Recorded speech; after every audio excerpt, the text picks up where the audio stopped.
As we continue to get closer and closer to this year's NHL trade deadline, which is on Friday, there continues to be a lot of buzz and rumors surrounding the New York Rangers being interested in certain players that they obviously want to target and trade for at this year's deadline. So I'll be giving you guys an update in this video on 3 players in particular, 2 from the Seattle Kraken and 1 from the Buffalo Sabres, who the Rangers have potentially kind of reached out to or have been interested in, and just kind of, rumors surrounding the Rangers that we've kind of heard as of late. Starting off here with the first one from the Buffalo Sabres, Alex Tuch. He's obviously a very great player, but in Elliot Friedman's 32 Thoughts article, he did say that he kind of thought that reportedly GM Kevin Adams has apparently kind of rebuffed some requests to discuss a trade kind of around Alex Tuch, who is a very good player. He's on an extremely good team-friendly contract for what he can bring. And obviously, I think, this would be a great target for any contending team, Rangers or Bruins, but it doesn't make a whole lot of sense on why the Buffalo Sabres, who were a team who obviously this season wanted to compete for a playoff spot, wanted to make the playoffs and go on a bit of a run.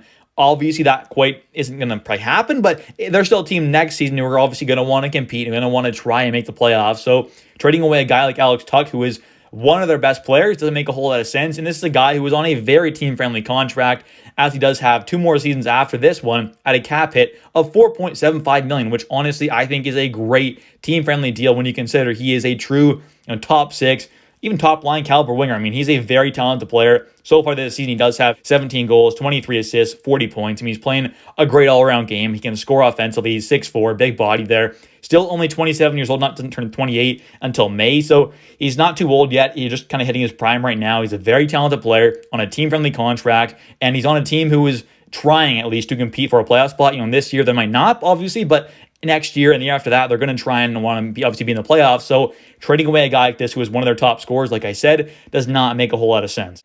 And for what Alex Tuch brings, being a pretty solid kind of two-way forward, being good defensively, producing at a pretty high level offensively, being a pretty, somewhat physical player as well, while also being on a very team-friendly contract and not being, way past his prime. This is a guy who has a ton of value. So if the Rangers were somehow able to convince Kevin Adams, the Buffalo Sabres GM, to actually trade him, it would cost a lot. And when you consider how much a guy like Frank Vatrano, who only has 1 more year left, team control is, and I think is a bit worse of a player than a guy like Alex Tuch, I can only imagine how high of a price tag a guy like Tuch would actually have. So even if he was somehow available, I'm not sure Chris Drury would actually be willing to pay the price tag that obviously a guy like Kevin Adams would want for a guy like Alex Tuch.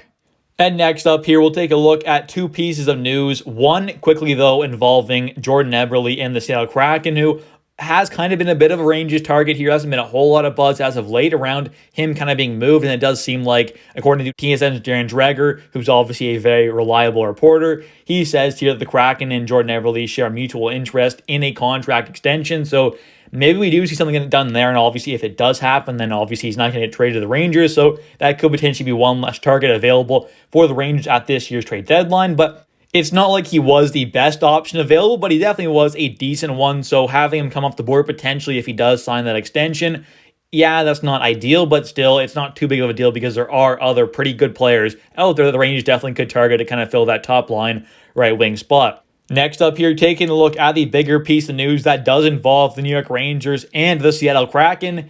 It is the Rangers showing interest in Alex Wennberg. Now, this is kind of what the report says here. The Colorado Avalanche and the New York Rangers are among the clubs that have shown interest in Seattle Kraken center Alex Wennberg, reports TSN Chris Johnston.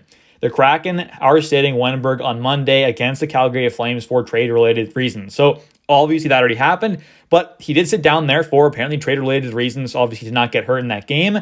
So that is very interesting there. It does seem like Alex Wennberg has a pretty good chance of getting a move, and it makes a lot of sense. The Kraken have kind of fallen out of that kind of playoff race in the Western Conference and kind of slipping down there. So they're a team who could very well be looking to trade away a few guys there who, all of their UFAs, but at least one of their guys here in Wenberg, who is a UFA, pending UFA, obviously, going to be a rental, obviously, for a contending team. So it makes a lot of sense of why they want to move him there, try and get some picks/prospects back, or maybe a young player, whatever it is, back for a guy like Wenberg, who is a decent kind of center target for most contending teams. I mean, Rangers obviously lost Filipino there, so we did lose a bit of our depth earlier on in the season.